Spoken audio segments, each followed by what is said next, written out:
看这里卖酒的商店一排啊，各种酒业，马路对面也是，然后从这边到那边数不胜数，就这些商店，而且周围呢有上百家大大小小的酒厂。我站在这儿，空气里头都有一股酒香，不能多站啊，站一会儿就要醉。很难想象这就是一个村镇，经济太强了。我身后呢就是山西杏花村汾酒有限公司。再看这儿，新盖的写字楼，哎呀，哪个村镇这么大的规模？就是因为产美酒。现在这个杏花村的酒厂呢，买张票42可以进来。那边是博物馆，这边呢就是工业区啊，生产酒的。来看看这里头这个环境啊，感觉跟大学一样。这条路有意思啊，牧童南路啊，就给杜牧指方向的。杏花村在那儿呢，那儿酒好，牧童南路。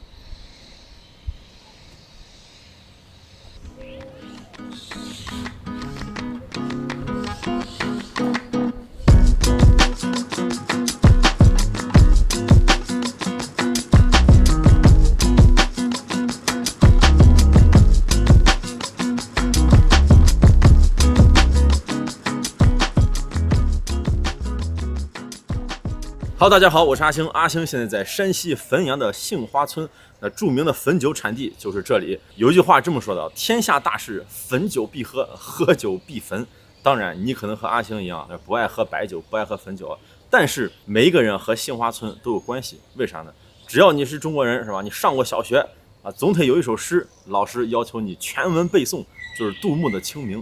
清明时节雨纷纷，路上行人欲断魂。借问酒家何处有？啊，牧童说，我又不喝酒。哎，对，牧童遥指杏花村，哎，就这个塑像，这就是杜牧。小孩给他说，爷爷要喝酒的话，前面那个杏花村很好。据说这首诗里的杏花村呢，指的就是这儿汾阳的杏花村。为啥说据说呢？因为历史上没有100%完全考证。全国呢，光杏花村有20多个，最有可能的有3处，哪3处呢？这一处就指的这里啊，杏花村。为啥？因为这儿几千年自古呢，它就产美酒啊，杏花村喝酒那肯定没错。第二呢，就是安徽的池州，为啥呢？安徽池州啊，这杜牧在那儿做了几年刺史，大量的文献记载杜牧在这儿工作生活过，但是呢，历史上并没有文献记载啊，杜牧来过山西。第三是啥呢？第三就最有意思了，可能呢，牧童遥指杏花村啊，这个杏花村它压根儿就不是个村子，可能是这个村子周围啊有很多杏花很好看。这个小孩就说啊，爷爷，你到前面那个有很多杏花很漂亮的村子啊。杜牧写诗就说杏花村。这3种可能，最有可能的杏花村啊，就是汾阳的杏花村。为啥呢？因为虽然杜牧没有文献记载来过这儿，但是杜牧的曾祖父在这个地方做过太守，也埋葬于此。很有可能呢，杜牧清明时候来这儿扫墓祭祖啊，人家人生地不熟的是吧？第一回来这儿，那肯定不知道哪能喝酒，酒家是吧？想吃点饭喝点酒，就问这个牧童。这里就是汾酒博物馆，了解一下几千年的汾酒文化，来看看。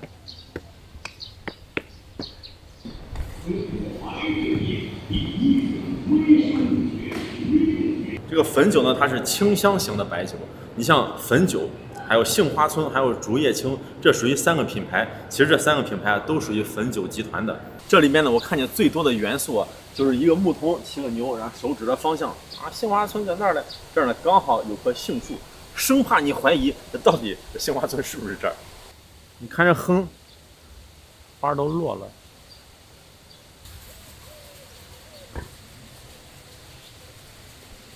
哦，这是老的桑葚树，掉的全是桑葚。这桑葚能吃不？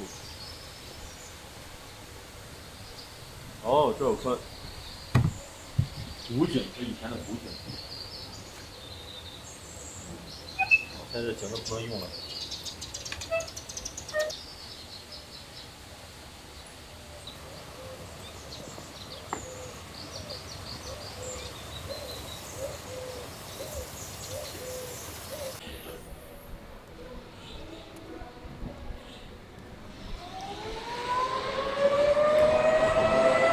这里还是酒铺。现在正是下班时间，看很多年轻人啊，骑上心爱的小摩托，呼呼呼的往外走。我感觉他们身上全部都有酒味儿。这人估计都不喝酒的，平时也能喝个2、3两。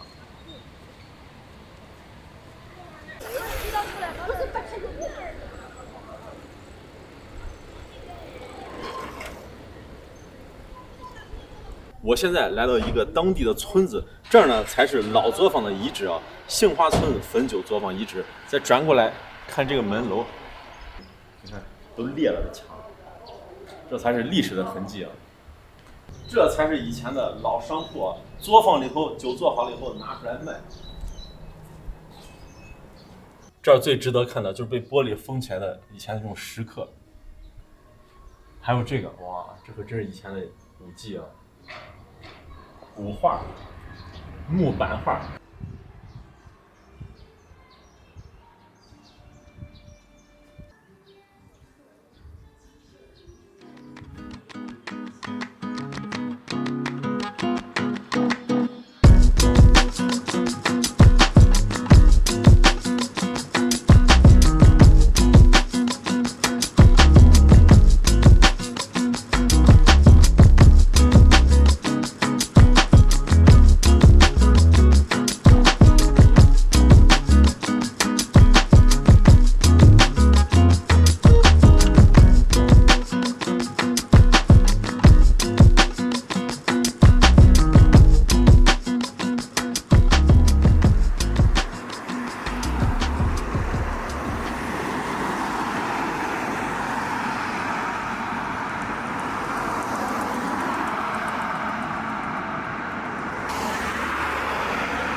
汾阳到了晚上，有一个地方特别漂亮，中国汾酒城。你看这灯光效果，在中国汾酒城的对面有一条小巷子，进去有一家面馆。这个面馆啊有来头，白天不卖啊，只有晚上7、8点，卖到啥时候呢？第2天的凌晨5点。这样的深夜食堂还很少见啊。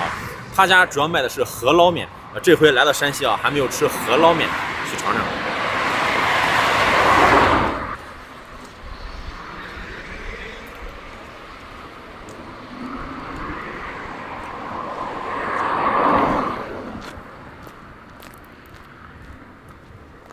就是这条小巷子啊，老五石磨面馆。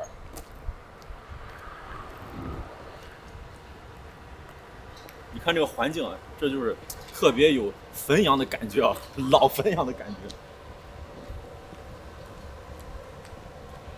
感觉这环境应该有点年头了。这是因为这个机器的原因啊，其实比你想象的要黑多了。机子看着挺亮的，你看这边就知道有多黑。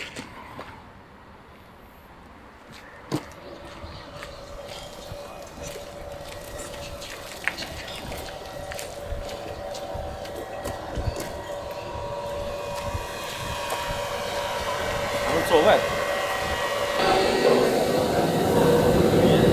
在这做面啊，在哪点？在这点。炒菜的还是吃面的？吃面炒菜都要。有没有菜单？皮的不对，皮的我知道的。菜单有吗？菜单有吧？然后在这看是吧？看看啊。面只有一个口味是吧？要加的要炒。哦。我要那个要煮的，来一碗饸捞面。啥碗？大中小。来个大碗，大碗。就浇个臊子是吧？菜，这是菜。煮好以后再浇这个。这是豆腐、鸡蛋都有。行。这是一个丸子，大碗。哦，来一个丸子。这是豆腐皮儿。豆腐。来一个丸子，来一个豆腐皮儿。这个是五花肉。再来一个五花肉。丸子、豆腐皮、五花肉。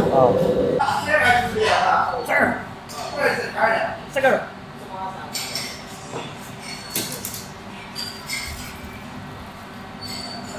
吃面一定要喝面汤。哎，我想问一下，你们平时啊，当地人喝的最多的是哪个汾酒？杏花村。杏花村哪一个？你给我看。他那个河盖风。杏花村有好多，你们当地喝的最多的。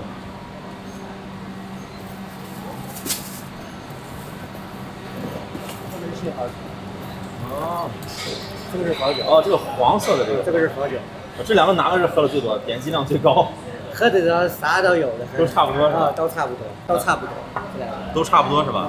那来这个，这一瓶多少钱这个45一瓶。45一瓶是吧？行行，尝尝。来到这儿必须喝汾酒啊！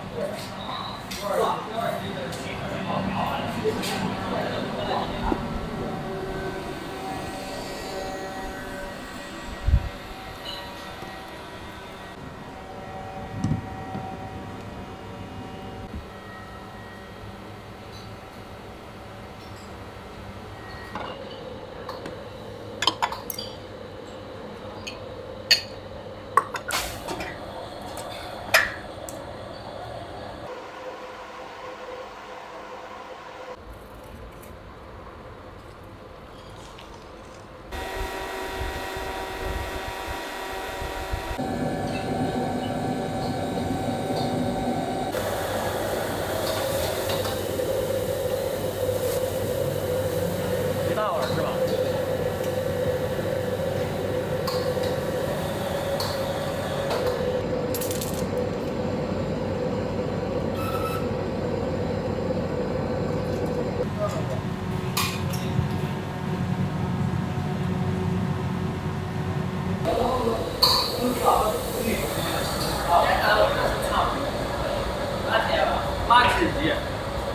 啥意思？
你们这个店啊，为啥白天不卖，就卖晚上？白天我们刚才还有一家的，所以说白天都不能卖的。白天还有一家，啊还有一家不是你们开的，不是我们开的。就别的家，啊所以你们只卖晚上。我们是几点到几点？下午5点多到早上5点多。下午5点多，早上5点多。哎呀，这桌菜啊，比我想象的丰盛多了，风格呢非常的粗犷啊，就和这个环境一样。有多粗犷呢？这个面条要放辣椒啊，直接给我一盆儿。这山西人吃面呢，跟咱烙鳝一样，就爱来点这油泼辣子，哇，非常香。来点底下的辣椒，来点上面的油。哎，我看这个皮冻呢没油，给这儿再来点红油。这一盆可不是我专属的，得给人放回去。辣椒，然后瘦肉，配了个鸡蛋。啊，这应该是土豆。这个面的风格呢，跟陕西这个臊子面特别像，农家臊子面的感觉。哎呀，我就爱吃这种筋道的干拌面，太美了。一定要拌匀。这个面呢，拌起来我都感觉很硬，非常的筋道。它这个呢是白面的，陕西呢也吃，陕西叫河洛，它这叫河捞，就河里捞。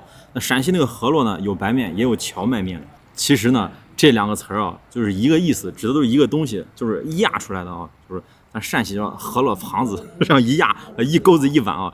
但是古代的时候呢都不这么叫，古代的时候叫啥？叫河漏。河呢就是底下这个面汤啊滚滚的，然后漏呢就是以前做把这个面放在一个像个瓢一样弯弯的，底下打孔，然后往下漏啊，就跟漏粉一样的这样漏下来，底下像河一样的叫河漏。为啥改了名字叫河洛或者是河捞呢？这还和一个人有关系，叫乾隆啊。这个碗有点小，面有点多，给它拌匀了。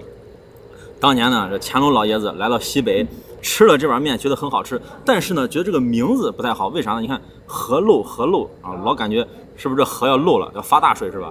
啊，对这个国家不太好，改了叫河洛。这个河洛这个音呢，那传到了山西这边呢，就成了河捞了，就河里捞。你看现在是晋南，比如说运城啊、临汾啊，也有这个，人家呢就是叫河洛，和陕西是一个名字。你要问乾隆呢，乾隆说我可没说过啊，这是民间说的啊。但是以前古代确实叫河漏。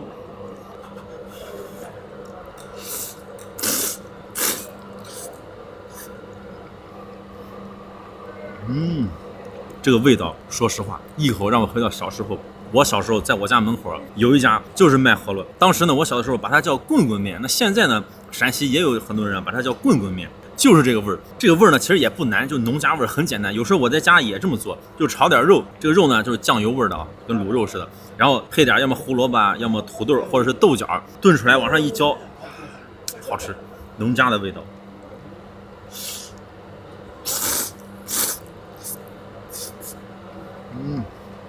吃这种面一定要大口吃，小口吃就没感觉。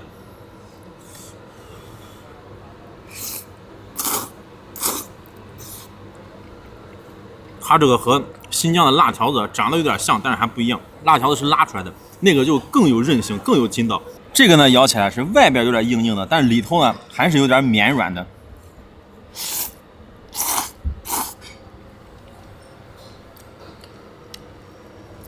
不会说吃了不好消化。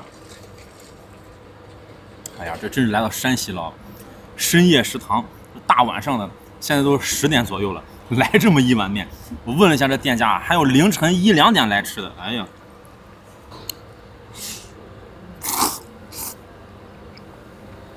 还有个鸡蛋，这个鸡蛋是标配的啊。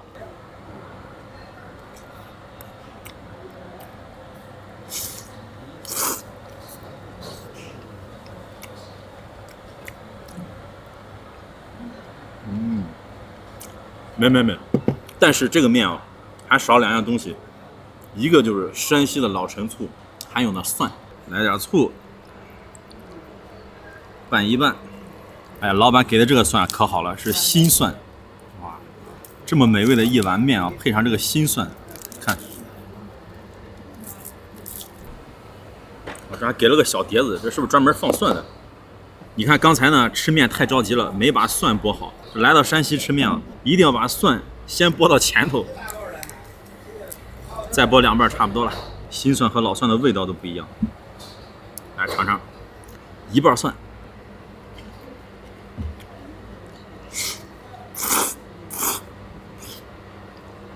哎呀，这一口1瓣，不经吃啊，都剥少了。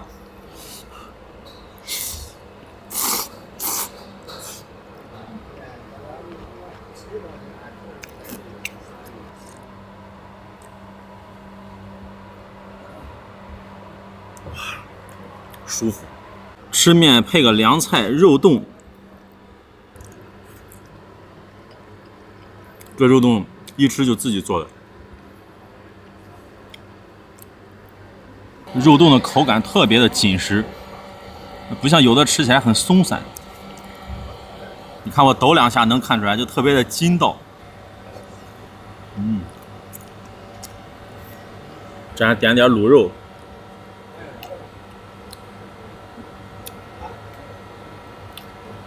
豆皮儿，哇，这个大狮子头，再配上一口面，肯定棒。狮子头香，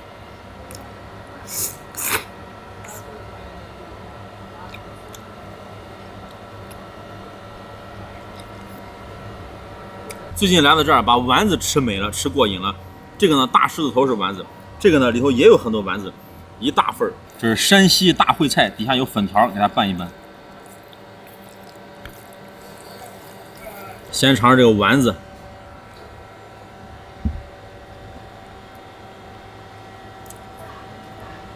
我就看里头这个粉儿好，蘸了汤汁。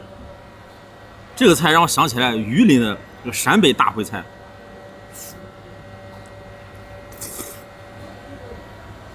这个菜不错，有菜有肉。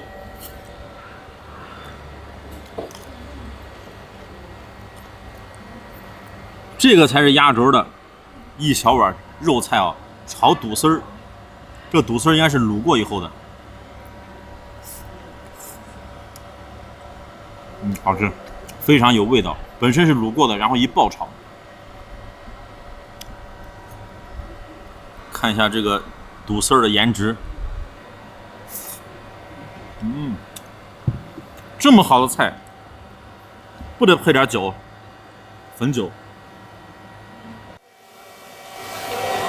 这个才是杏花村。对，这个是杏花村。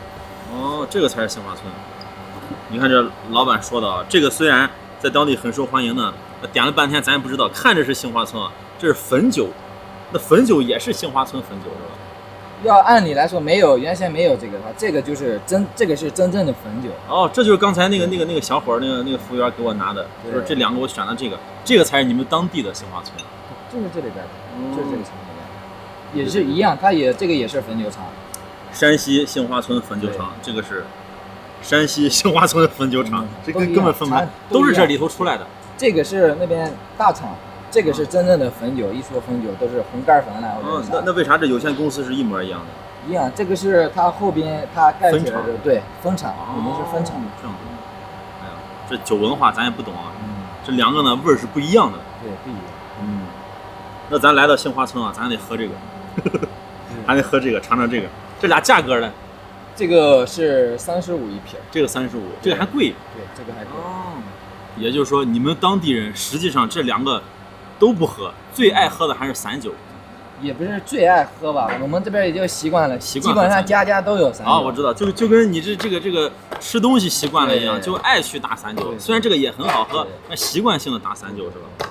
一般就比如说客人来了，或者拿出来这比较有名，你说拿个白虎10啊，对，拿这个招待人，诗酒天下第一村。只要来了杏花村，我们这边人招待你拿个塑料桶啊，或者是白壶的，就是最高级别的。但是懂行的人爱喝那个是吧？啊，懂行的朋友就爱品尝一下。这个是全国哪儿都有的，是吧？哪儿都有。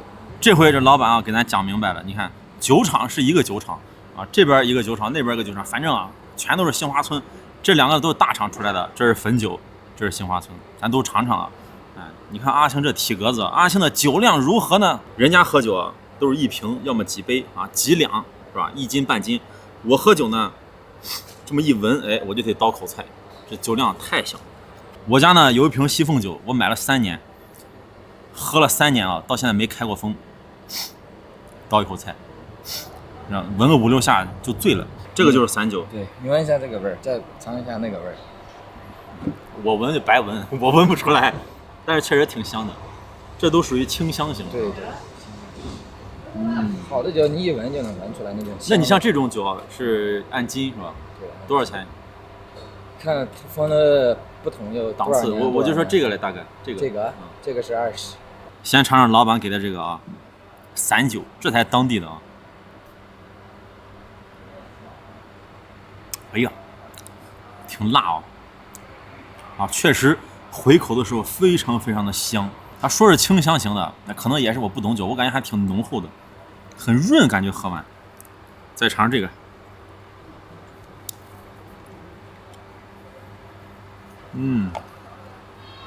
这个味儿好像就没有这个，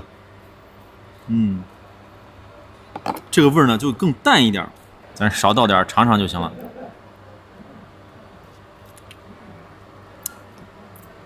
哎呀，喝不来。确实是有区别，但是这个区别呢，我是说不出来啊，这得让经常喝酒的这些人才能品出来。再换一个杯子，再来这个杏花村。哎，你看这个就明显啊，这个就淡啊，这个就浓，这个的味道和它是非常像啊，这个还是没有这个浓。你看咱这不懂酒的还到这儿来专业评酒，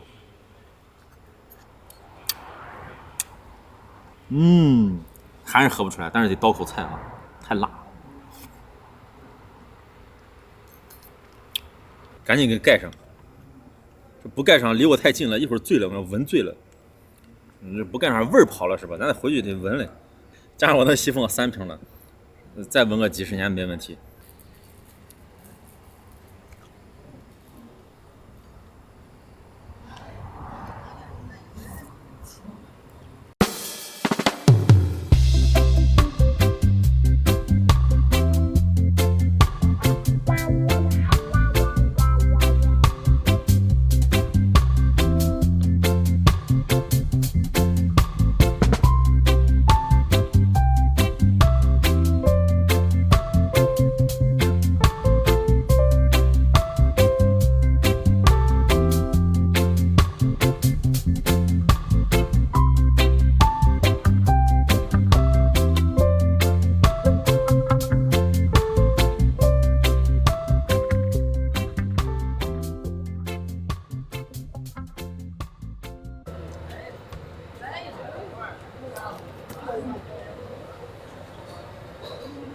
上摄像机了，喝3杯，开玩笑，这演的有点过分了啊！酒是好酒，菜呢也是好菜，尤其这碗面，你看啊，人家是石磨面馆，啥意思？面粉呢是拿石磨磨的，非常的筋道，这真是一个宝藏小馆啊，味道相当好。那大家如果有机会来到汾阳，尝一尝汾酒，选一个你自己喜欢的颜色啊，汾酒还是杏花村，然后再吃上一碗饸饹面，绝对是一个不错的选择。好，那就这样。